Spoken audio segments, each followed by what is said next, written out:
Hello everyone. मेरा नाम मनीष अरोरा है और यार मैं काफ़ी समय से सोच रहा था कि मैं कुछ प्रोग्रामिंग ट्यूटोरियल्स प्रिपेयर करूं जिसमें मैं एक आम बोलचाल की भाषा में जिसमें बिकॉज मैं बिलोंग करता हूं एमपी से और इंदौर से स्पेसिफिकली। मेरा एजुकेशनल बैकग्राउंड थोड़ा हिंदी मीडियम का रहा है। मुझे मेरे पहले करियर के पहले या कहें मेरे इंजीनियरिंग के पहले कुछ साल में दैट इज पहले 2 सालों में मुझे काफ़ी दिक्कतें हुई चीज़ों के साथ गियर अप करने में, अपने सब्जेक्ट के साथ गियर अप करने में, क्योंकि मैं हिंदी मीडियम बैकग्राउंड से था। और मैंने काफ़ी एक स्ट्रगल फेस किया प्रोग्रामिंग को लेकर भी। मैं काफ़ी चीज़ें समझने की कोशिश करता था कि ये क्यों हो रहा है, क्या हो रहा है। प्रोग्रामिंग में लॉजिक्स होते हैं जिसमें आप basically it's like a magic for you. एक नई नई प्रोग्रामिंग सीखता है, वो जब अपने हाथों से एक प्रोग्राम बनाता है, प्रोग्राम कुछ कैलकुलेशन करता है, कुछ डिस्प्ले करता है, तो एक बहुत अलग फीलिंग आती है हमें।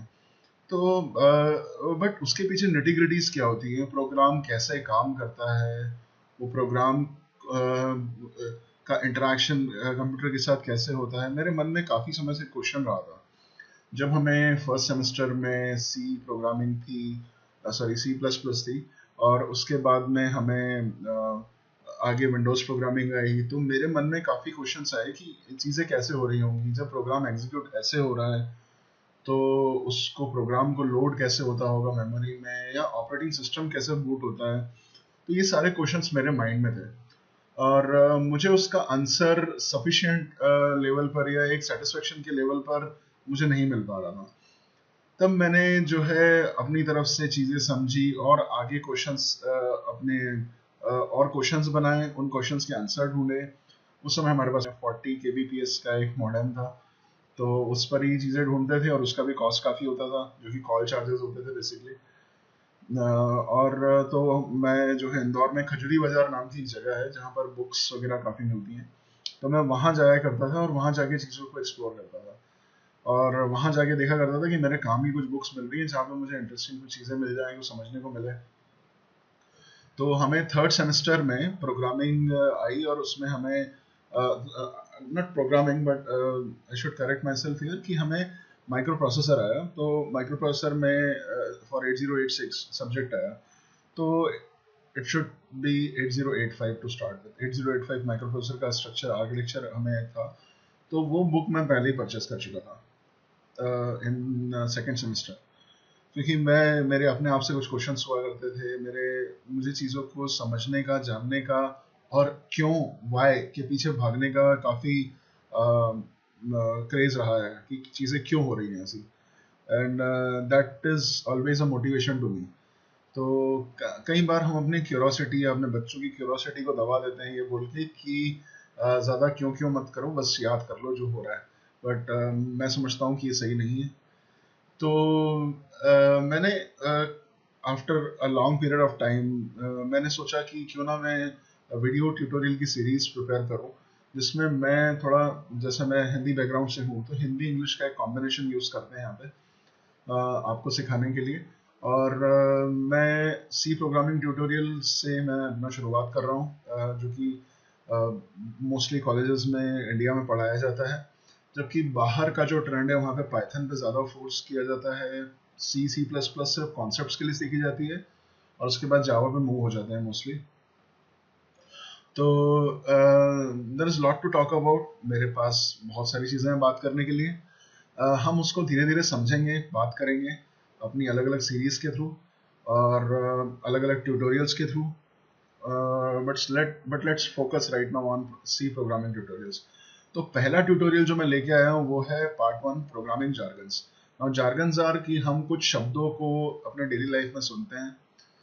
आप जो अभी अपने इंजीनियरिंग कर रहे हैं या आप कुछ भी बीसीए कर रहे हैं, बीएससी कर रहे हैं कंप्यूटर साइंस, या प्रोग्रामिंग सीखने की कोशिश कर रहे हैं, तो आप कुछ कुछ वर्ड से इनकाउंटर होंगे आपका डे टू डे लाइफ में। आप उनको सुनेंगे, देखेंगे, समझेंगे, मतलब उनके बारे में किताबों में देखेंगे, तो आपको ये पता पड़ेगा कि यार ये कुछ वर्ड्स होते हैं, बट क्या उनका मीनिंग क्या होता है, क्यों उनका इस्तेमाल किया जाता है, वो सारे वर्ड्स क्या होते हैं। तो वो सारी चीज़ें हम इस पहले ट्यूटोरियल प्रोग्रामिंग जार्गन्स में समझेंगे। और मेरी एक वेब एप्लीकेशन भी है जिसका नाम है quizzes.co। इट्स नॉट कॉम नहीं है, को है .co, जिस पर आप लोग चाहें तो अपने ट्यूटर से, अपने टीचर से, प्रोफेसर से बोल सकते हैं कि वो इस पर टेस्ट डिजाइन कर सकते हैं। आप चाहें तो इस पर फ्री प्रैक्टिस टेस्ट अटेम्प्ट कर सकते हैं। ये बेसिकली ऑब्जेक्टिव टाइप प्लेटफॉर्म है जिस पर लगभग हर तरीके का ऑब्जेक्टिव टाइप टेस्ट आप कंडक्ट कर सकते हो या अटेम्प्ट कर सकते हो।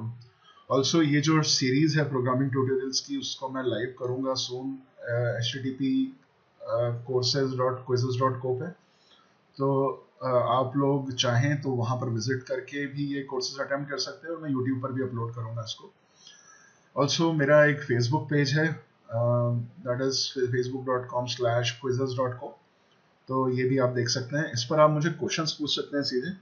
आप इस पेज को लाइक कर सकते हैं, मुझसे क्वेश्चन पूछ सकते हैं।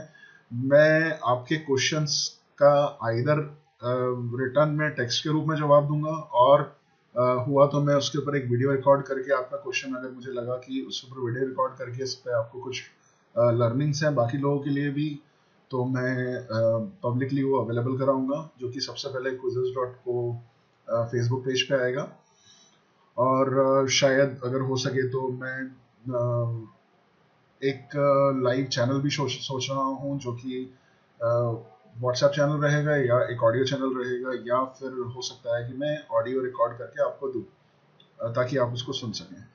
तो ये सारे मेरे प्लान्स हैं। I don't know how far I can go, but let's start, क्योंकि जिंदगी में शुरुआत करना इंपॉर्टेंट है। तो चलो शुरू करते हैं। तो आगे बढ़े। तो ये हमारा एक हेलो वर्ल्ड प्रोग्राम है। जनरली मैं क्या करता हूँ कि मैं जो है ये कोशिश करता हूँ कि मैं एक लाइव एनवायरनमेंट में या हैंड्स ऑन तरीके से आपको मैं ट्रेन करूँ। जैसे कि एडिटर पे जाके मैं प्रोग्राम बनाऊँ, चलाऊँ, दिखाऊँ और आपके उसके बाद में समझाने की कोशिश करूँ कि प्रोग्राम कैसे काम कर रहा है। बट चूंकि हम पहला जो हमारा सेशन है, जो पहला हमारा इस सीरीज का चैप्टर है या ये वीडियो है, वो बता रहा है कि प्रोग्रामिंग जार्गन्स क्या होते हैं। और jargons are nothing but words, शब्द होते हैं कुछ। तो उन शब्दों को समझ रहे हैं, तो उसके लिए मैंने सोचा कि पीपीटी का ही सहारा लिया जाए तो बेटर है। तो लेट्स स्टार्ट। तो पहला जो है, एक अभी आप स्लाइड पे एक प्रोग्राम देख रहे हैं, हेलो वर्ल्ड प्रोग्राम। ये बेसिकली एक सी का प्रोग्राम है, जिसकी निटी-ग्रिटीज, जिसके इंग्रेडिएंट्स की इंक्लूड क्या होता है, ये हैश क्यों लगाते हैं, stdio.h क्या है, ये एंगल ब्रैकेट ही क्यों लगे हैं, int क्या होता है, int मेन ही क्यों लिखा हुआ है, printf क्या काम कर रहा है, कैसे काम कर रहा है, and so on. There are so many things in this particular small program. बहुत सारी चीजें इस प्रोग्राम में, राइट। हम उस पर आएंगे, बट हम इसको बार बार प्रोग्राम बोल रहे हैं, राइट।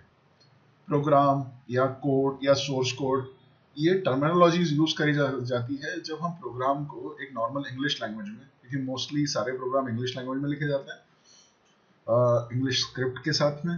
तो यहाँ पर हम लोग देख रहे हैं कि एक प्रोग्राम लिखा हुआ है, तो ये इसको हम प्रोग्राम कहते हैं, राइट। बट ये प्रोग्राम काम तब तक नहीं करेगा। प्रोग्राम होता क्या, बेसिकली सेट ऑफ इंस्ट्रक्शन होती है। तो सेट ऑफ इंस्ट्रक्शन फॉलो करता है हमारा कंप्यूटर, राइट। वो जब तक फॉलो नहीं करेगा जब तक उसको ये पर्टिकुलर प्रोग्राम हमारे कंप्यूटर को उसकी भाषा में ना दिखे, ओके, और उस पैटर्न में ना मिले जब जैसा कि वो समझता है हमारा कंप्यूटर। तो बेसिकली आप एक एडिटर पे जाके, जैसे नोटपैड में लिख सकते हो ये प्रोग्राम, या किसी भी एडिटर में, या किसी भी आप इंटीग्रेटेड डेवलपमेंट एनवायरनमेंट में, अब ये क्या होते हैं वर्ड्स ये भी मैं बताऊंगा, आप लिख सकते हैं, राइट। तो हम लोग ये प्रोग्राम तो वहां लिख सकते हैं, बट ये प्रोग्राम को प्रोसेस करना पड़ता है, डिफरेंट डिफरेंट फेजेस से गुजरेगा ये कोड, और उसके बाद में आपको एग्जीक्यूटेबल कोड मिलेगा, दैट इज .exe फाइल। आपको आपके ट्यूटर्स ने या किसी ने बताया होगा कि आपको ये program as a .c file save करना पड़ेगा, से लाइक main.c और hello world.c, ठीक है, कुछ भी एक .c करके आपको एक्सटेंशन के साथ में आपको ये प्रोग्राम सेव करना है। बट उसके बाद में .c से .exe बनने तक, एक प्रोग्राम एग्जीक्यूट होने तक किन किन फेजेस से गुजरता है, तो उन फेजेस को अभी हम यहाँ पर समझेंगे इस पर्टिकुलर ट्यूटोरियल में। आगे बढ़ते हैं। तो प्रोग्रामिंग एसेंशियल्स, यहाँ पर हम समझने की कोशिश करेंगे कि प्रोग्राम या कोड क्या होता है। तो अभी जैसे मैंने आपको बताया, प्रोग्राम या कोड एक सेट ऑफ इंस्ट्रक्शन होता है जो कि हमारी नॉर्मल इंग्लिश लैंग्वेज में लिखा जाता है, and you don't need to fear. बहुत सिंपल सिंपल इंस्ट्रक्शंस हैं, और मैं शाब्दिक अर्थ या लिटरल मीनिंग पे ज्यादा जाता हूँ। तो हम लोग समझेंगे शाब्दिक अर्थों के साथ में या लिटरल मीनिंग के साथ में वर्ड्स को, और हमें जानने की कोशिश करेंगे कि क्यों एक पर्टिकुलर टर्मिनोलॉजी आई है और क्यों उसको वैसा बोला जाता है और कैसे वो प्रोग्रामिंग से रिलेट करती है। तो प्रोग्राम या code is nothing but a set of instruction. वो एक सेट ऑफ इंस्ट्रक्शंस है, ठीक है, जिसको लिखी जाती है। तो आप अपने आप को इस तरीके से समझिए कि अगर आपने हैरी पॉटर मूवी के फैन है, मैं तो हूँ तो अगर आप उसके फैन हैं तो आपने देखा होगा Hermione Granger, okay, she was amazing in magic, she was amazing in learning. आपने एक चीज अगर आप समझेंगे वहां पर, तो वहां पर से आप एक चीज देख सकते हैं, वो है कि आपके पास में दो तरीके के लोग वहां पर, आप एक हायर साइड पे जिसको आप ले जाएंगे, समझेंगे कि यार बहुत क्वालिटी बंदा है अपने या बंदी है अपने काम में, अपनी स्टडी में, और एक बहुत ही डाउन ग्रेडेड है, विच वॉज रॉन वीसली। तो रॉन यूजुअली अपने जादू में, अपने मैजिक में चीजों को सत्यानाश करता था, ठीक है, यूजुअली वो गलत मैजिक स्पेल बोला करता था और चीजों का सत्यानाश होता था। और हरमाइनी जिंजर को पता रहता था कि उसको क्या बोलना है, ठीक है, वो उन सेट्स का, उन इंस्ट्रक्शन को या उन मैजिक स्पेल को बोला करती थी और उसके काम सिस्टमैटिकली हुआ करते थे। This is the same with the programmer. एक प्रोग्रामर एक विजार्ड की तरह होता है और कंप्यूटर को वो जिस तरीके से इंस्ट्रक्शन देता है, अगर वो सही इंस्ट्रक्शन देगा कंप्यूटर वैसा काम करेगा, गलत इंस्ट्रक्शन देगा कंप्यूटर वैसा काम करेगा। तो either you can be Ron Weasley और Hermione Granger, you have to decide, ठीक है। हैरी पॉटर बीच का था, उसके अराउंड उसकी स्किल्स लेवल बीच की थी, तो उसकी तो मैं उससे कंपेयर नहीं कर रहा हूँ, but try to be Hermione Ginger, okay, and at least try to be Harry Potter but not Ron Weasley with the programming. तो हमने अभी समझा कि प्रोग्राम या कोड क्या होता है। अब हम देखते हैं प्री प्रोसेसर। तो अभी मैं पिछली स्लाइड पे वापस जा रहा हूँ और मैं यहाँ पे एक छोटा सा ओवरव्यू दूंगा जिसको हम डिटेल में मेरे नेक्स्ट ट्यूटोरियल में कवर करेंगे। तो प्री प्रोसेसर में आपने ये देखा हैश लगा के हमने कुछ इंस्ट्रक्शंस लिखी हैं, ठीक है। तो जो भी इंस्ट्रक्शंस हम हैश लगाकर लिखते हैं, ये सारी इंस्ट्रक्शन एक प्रोग्राम के कंपाइल होने से पहले प्रोसेस होती है, ठीक है, उसको हम प्री प्रोसेसर बोलते हैं। तो there is a preprocessing, ठीक है। तो प्रोग्राम को एग्जीक्यूटेबल बनाने के पहले कुछ स्टेप्स फॉलो होती हैं। पहला होता है कि प्रोग्राम का compilation, it's not a first step दो, कि इसके पहले भी एक स्टेप होती है बट एक इंटरमीडिएट स्टेप होती है, बट हम let's take it as a first step कि पहला होता है हमारा कंपाइलेशन, देन होता है लिंकिंग, एंड देन फाइनली हमारे लिंकिंग के बाद हमें एग्जीक्यूटेबल मिलती है जो एग्जीक्यूट होती है। बट बिफोर कंपाइलेशन, एक प्रोग्राम को कंपाइल करने से पहले कुछ प्री प्रोसेसिंग करते हैं, ठीक है। तो वो प्री प्रोसेसिंग यहाँ पे हो रही है, ठीक है, प्री प्रोसेसिंग यहाँ पे हो रही है। नाउ प्री प्रोसेसिंग बेसिकली क्या होता है, अगर आप इसको इस तरीके से समझें थोड़ा सा, कि से मैंने आपको या आपके टीचर ने आपको, आपके प्रोफेसर ने, टीचर ने आपको कुछ एक असाइनमेंट दिया हुआ है। वो असाइनमेंट है कि आपको बहुत सारे कहीं से डेटा कलेक्ट करना है और उसके बाद में आपको उसके अराउंड एक रिपोर्ट प्रोड्यूस करनी है, ठीक है। तो बेसिकली आप लोग डेटा कलेक्ट कर लेंगे, सबसे पहले डेटा कलेक्ट करेंगे, उसका इंटरप्रेट करेंगे उसको, और फिर रिपोर्ट प्रोड्यूस करेंगे, राइट। तो आप डायरेक्टली डेटा को इंटरप्रेट नहीं कर सकते हो जब तक आपके पास में डेटा नहीं, ठीक है। और डेटा आने के बाद में आप उसको पहले प्रोसेस करोगे, राइट, आप उसको पहले समझोगे कि क्या है कैसा है, अपनी लैंग्वेज के हिसाब से आप डेटा को मोल्ड करोगे, ठीक है। तो उस पर्टिकुलर प्रोसेसिंग को, सो आप वो चीज यहाँ पे एक एनालॉजी ले सकते हैं, उसको कोरिलेट कर सकते हैं कि हमें प्रोग्राम को कंपाइल करने के पहले कुछ इनिशियली कुछ काम करने पड़ते हैं। वो क्या करने पड़ते हैं मैं बताऊंगा बाद में।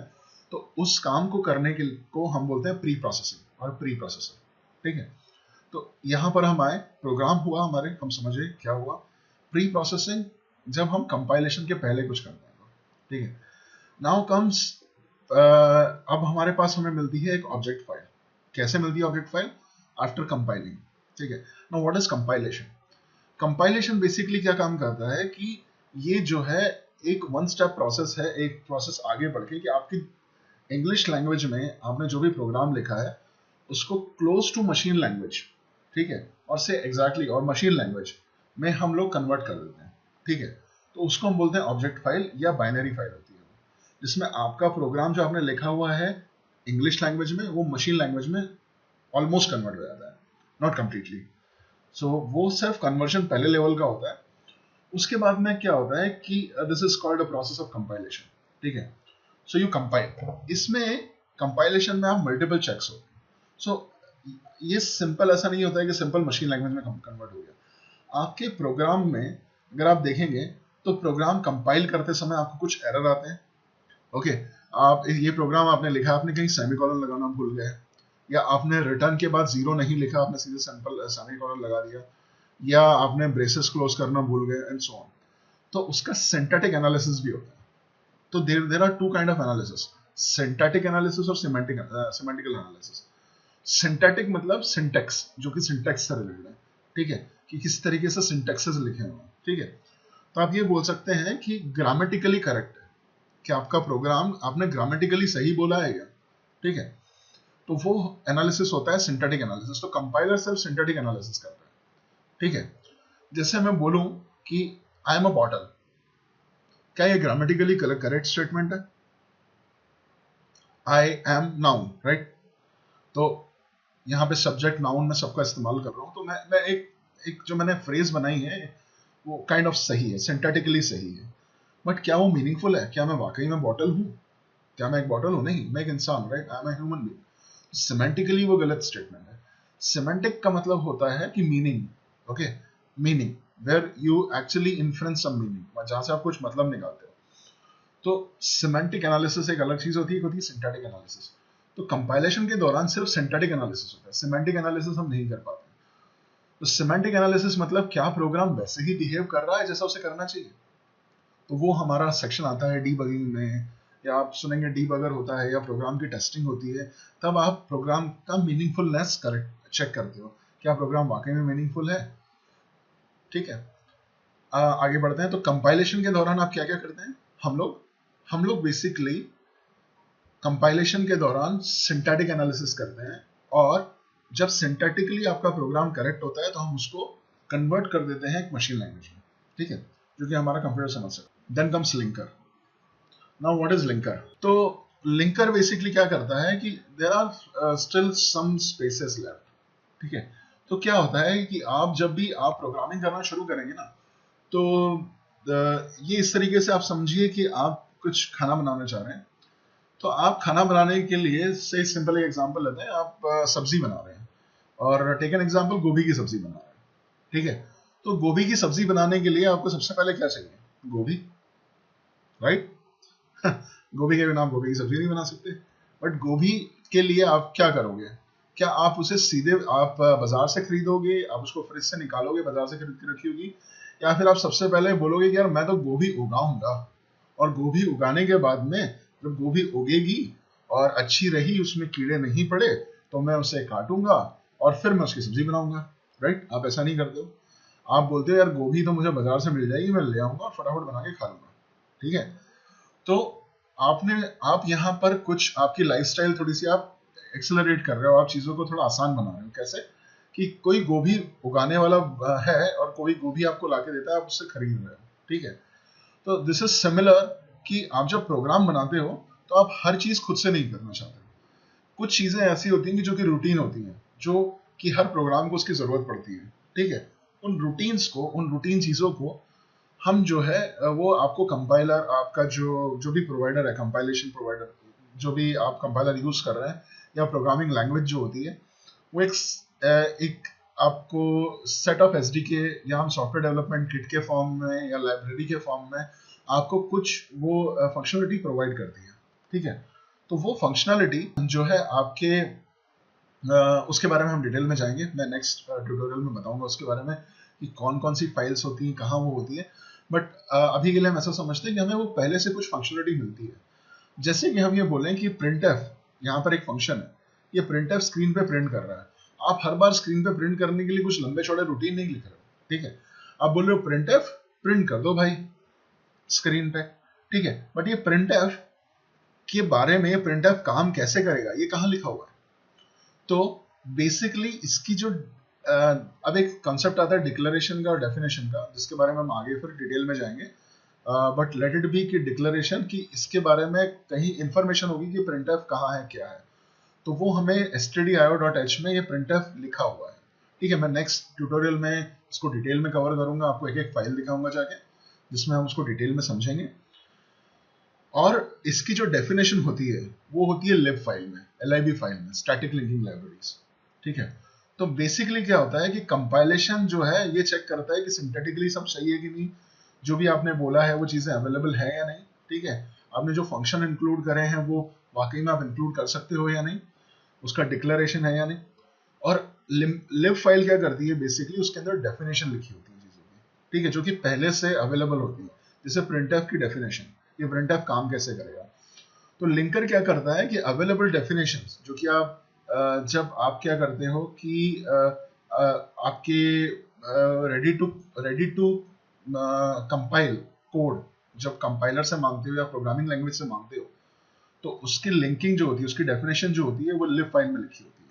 ठीक है, और वो लिब फाइल को, उस डेफिनेशन को कंपाइल्ड कोड के साथ में, ऑब्जेक्ट फाइल के साथ में लिब फाइल मर्ज होके, लिब फाइल का कोड जो भी लिब फाइल में से इंफॉर्मेशन एक्सट्रैक्ट होती है वो मर्ज होके फाइनली आपको एग्जीक्यूटेबल कोड मिलता है, एग्जीक्यूटेबल फाइल मिलती है। ठीक है, और वो एग्जीक्यूटेबल फाइल हमारा ऑपरेटिंग सिस्टम उसको एग्जीक्यूट करता है। ठीक है, कैसे एग्जीक्यूट करता है कि वो उसको मेमोरी में लोड करके, अब वो डिटेल प्रोसेस है, उस पर हम बाद में जाएंगे, बट उस प्रोसेस, उस एक प्रोसेस या हम बोलें कि एक और फंक्शनलिटी होती है ऑपरेटिंग सिस्टम की, विच इज कॉल्ड लोडिंग। तो वहां पर लोडर होता है, लोडर बेसिकली एग्जीक्यूटेबल फाइल को मेमोरी में लोड करता है। उसके बारे में हम डिटेल में बाद में बात करेंगे, धीरे धीरे करके खाते हैं। ठीक है, ज्यादा खाएंगे एक बार में बदहजमी हो जाएगी। तो हम आगे बढ़ते हैं। तो यहाँ पर एक और स्टेटमेंट मैंने मेंशन किया हुआ है, डायनामिक लिंकिंग लाइब्रेरी, DLLs। तो ये क्या होती है, तो बेसिकली क्या हुआ था कि जब विंडोज ऑपरेटिंग सिस्टम आया तो उस समय लोगों ने एक चीज ऑब्जर्व करी कि यार, माइक्रोसॉफ्ट ने ऑब्जर्व करी, माइक्रोसॉफ्ट के इंजीनियर्स ने, कि यार हमारे लिए अगर हम स्टैटिक लिंकिंग लाइब्रेरीज, वो भी क्या होती हैं, स्टैटिक लिंकिंग क्यों बोलते हैं, हम आपको शायद हम डिटेल में कवर करेंगे, बस स्टैटिक लिंकिंग लाइब्रेरी का ब्रीफ में बता देता हूँ कि हम लोग उसको स्टैटिक लिंकिंग इसलिए बोलते हैं कि एग्जीक्यूटेबल बनाते समय ही हम उसको लिंक कर देते हैं कोड को, इसकी डेफिनेशन को इसके साथ ओबीजे के साथ लिब को मर्ज करके हम जो है एग्जीक्यूटेबल EXE फाइल बना देते हैं। बट उन्होंने बोला कि हमारे पास जो रूटीन्स जो हमारे लिखे हुए, जो डेफिनेशंस हैं, वो इतनी सारी हैं और इतनी सारी हमें ग्राफिकल यूजर इंटरफेस के लिए चाहिए, क्योंकि विंडोज जब आया था तो उसमें GUI था, उसके पहले डॉस हुआ करता था। GUI graphical user interface, GUI। तो उसने सारे रूटीन, हर प्रोग्राम यूज करेगा उनको, तो हर प्रोग्राम के साथ में अगर डेफिनेशन हम जोड़ेंगे तो हर प्रोग्राम का साइज बहुत बड़ा हो जाएगा। तो क्यों ना हम ऐसा करें कि जब जब प्रोग्राम को उस डेफिनेशन की जरूरत है वो उसको ले, मेमोरी वो उसको ले और फिर उसको रिलीज कर दे, वो फाइल का हिस्सा ना हो। तब जो है कॉन्सेप्ट आया डायनामिक लिंकिंग लाइब्रेरीज का। तो इसके बारे में हम बाद में कभी अच्छे से चर्चा करेंगे, या आपके पास में क्वेश्चन हो आप मुझे पोस्ट करना फेसबुक पेज पे, और मैं आपको डिटेल में बताऊंगा, या मैं कंसोलिडेट कर लूंगा क्वेश्चंस को और मैं एक डिटेल आंसर प्रिपेयर कर लूंगा उसके लिए वीडियो। ठीक है, तो अभी इसको यहीं रोकते हैं और आगे बढ़ते हैं। तो journey from code to executable, तो आपका कुछ एडिटर होता है या आईडी होता है। मैं डेव C++ में आपको सिखाऊंगा प्रोग्रामिंग, कैसे प्रोग्राम बनाते हैं सीखे। तो उसमें एडिटर में या आईडी, मेरे लिए आईडी डेव C++ है। आपके पास में सोर्स कोड होता है .cpp या .c files and header files. Pre processor उसको इंक्लूड .h फाइल्स को प्रोसेस करता है। ठीक है, कुछ प्री प्रोसेसिंग होती है, उसके बारे में हम डिटेल में समझेंगे नेक्स्ट ट्यूटोरियल में। देन हम प्रोग्राम को कंपाइल करते हैं। कंपाइलेशन के बाद हमें .obj या .o फाइल मिलती है। ठीक है, उसके बाद में obj फाइल लिंक होती है स्टैटिक लाइब्रेरीज के साथ में, .lib के साथ में, लिंकर, ओके, लिंक करता है उसको और एग्जीक्यूटेबल देता है। ठीक है, फिर अगर एग्जीक्यूटेबल कुछ DLL फाइल का यूज कर रही है, जो कि अभी हमारे केस में नहीं है, जब हम आगे एडवांस प्रोग्रामिंग देखेंगे उसमें DLL फाइल्स होती हैं, तो उन DLL फाइल के साथ में वो उसको मेमोरी में लोड करता है और वहां से जरूरी फंक्शन निकाल के उनको एग्जीक्यूट करता है। Then comes loader. लोडर इनको दोनों को लोड करता है मेमोरी में, एग्जीक्यूटेबल और DLL को, और वो बेसिकली सारे प्रोग्राम, वो पूरा प्रोग्राम जो लिखा हुआ है वो स्टेप बाय स्टेप एग्जीक्यूट होता है। ठीक है, तो वो प्रोग्राम हो सकता है कुछ इनपुट ले और कुछ आउटपुट दे। ठीक है, तो this is how a program from source code to executable and to basically memory कि वो कैसे execute होता है। The journey from code to executable. Okay, now let's move forward. तो बेसिकली प्रोग्रामिंग टूल्स में हमारे पास कुछ एडिटर्स होते हैं, जैसे कि नोटपैड हुआ, सिंपल अपने विंडोज का नोटपैड आप यूज कर सकते हो प्रोग्रामिंग के लिए। And then comes compiler, then come linking, and then comes so many things, pre-processing and so many things, if it is available, if you want to actually pre-process, अगर आप अलग से करना चाहते हैं तो एडिटर आप कोई भी यूज कर सकते हैं, बट एक प्रोग्राम लिखने के बाद में आपको एक कंपाइलर चाहिए होता है, एक लिंकर चाहिए होता है, ठीक है। फिर आपको सिंटैटिकली क्या आप सही लिख रहे हो वो चीज़ें आप विजुअलाइज कर सकते हो क्या, उनको डिफरेंशिएट कर सकते हो क्या, अगर आपको ये सिंपल एडिटर्स में नहीं मिलता है। तो एक कंप्लीट हम सोचते हैं कि क्या हमें कुछ एक ऐसा कंप्लीट एनवायरनमेंट मिल सकता है जहाँ पे हमें बहुत सारी चीज़ें ना करनी पड़े खुद से और हमें वो एनवायरनमेंट नहीं मिल जाए। तो बेसिकली प्रोग्रामिंग एनवायरनमेंट को बोला जाता है इंटीग्रेटेड डेवलपमेंट एनवायरनमेंट, जहाँ पे आप डेवलपमेंट करते हो, सिंपल आप अपना कोड लिखते हो और बाकी उसके अंदर सारे फीचर्स होते हैं, जैसे कि कंपाइल, बिल्ड, रन, सो मेनी थिंग्स। आप प्रोजेक्ट वगैरह मैनेज कर सकते हो उसके अंदर। तो इंटीग्रेटेड डेवलपमेंट एनवायरनमेंट में दो कॉन्सेप्ट होते हैं, वर्कस्पेस और project. Workspace is nothing but एक, यार आप समझ सकते हो, एक फोल्डर होता है, आपका एक फोल्डर है वर्कस्पेस, ठीक है। उस फोल्डर के अंदर आप मल्टीपल स्मॉल फोल्डर या सब फोल्डर बनाते हो, वो आपके प्रोजेक्ट होते हैं। और उस प्रोजेक्ट के अंदर, ठीक है, आप अपने प्रोग्राम की फाइल्स रखते हो, जैसे कि .c.h फाइल्स रखते हो आप, ठीक है। तो वर्कस्पेस इज बेसिकली बड़ा आउटसाइड फोल्डर जहां पर आपके सारे प्रोजेक्ट रखे होते हैं। Project is basically your folder where आपका प्रोग्राम रखे जाएंगे उसके अंदर, और आप उसको जो है इंक्लूड करते हो या उसको बनाते हो, प्रोजेक्ट को रेफर करते हो, और उसके बाद में इसको रेफर करते हो डॉट प्रोजेक्ट फाइल से, या जो भी आपका एनवायरनमेंट जो भी उसको नाम देना चाहता है। हम लोग यहाँ पर Dev C plus plus IDE use करेंगे 5.1 समथिंग, ओके। अभी के लिए मैं उसको यूज करूंगा। हम लोग Dev C plus plus IDE use करने वाले हैं हमारे बाकी के ट्यूटोरियल्स के आगे के लिए, गोइंग फॉरवर्ड। तो मैं इस ट्यूटोरियल को अभी यहीं हॉल्ट करता हूँ। आप लोगों को अगर अच्छा लगे फीडबैक दीजिएगा, मुझे फेसबुक पेज पे दे सकते हैं, या आपको लगे कि मैं अपना डिलीवरी स्टाइल कुछ बदलूं तो मैं उसको भी बदलूंगा। मैं चाहता हूं कि मैक्सिमम लोग इससे फ़ायदा मिले मेरे ट्यूटोरियल से। So tune in, wait for my next video, that would be on hello world program. But वो स्मॉल प्रोग्राम जो कि ये वाला प्रोग्राम था, ये सिर्फ इतना सा प्रोग्राम नहीं है, इसके पीछे बहुत सारी फिलोसॉफी है, बहुत कुछ हम करते हैं। तो हम वो देखेंगे और समझेंगे कि कौन सी चीज़ कहाँ पे हमारे सिस्टम में रखी होती है। तो just tune in, okay, wait for that, that will be coming soon. So thank you for listening to me.